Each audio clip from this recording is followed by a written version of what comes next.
fabric there. And we want to make sure to see the princesses, right? Yeah. So we'll put this here.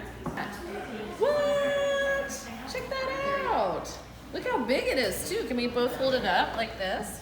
Let's see how far across. Is she ready too? She's ready. All right, let's do that instead. That's amazing. Want to go show your mom?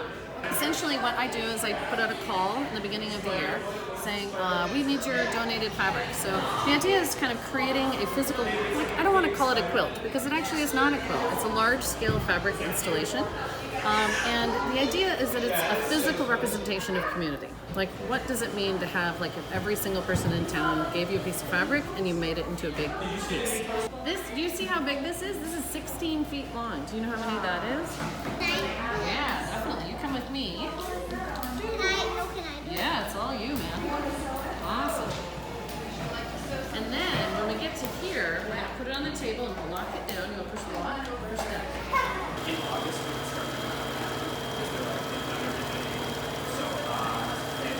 I'm ready.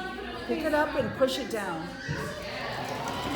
Wow, look at what you're doing. You're sewing that. Okay.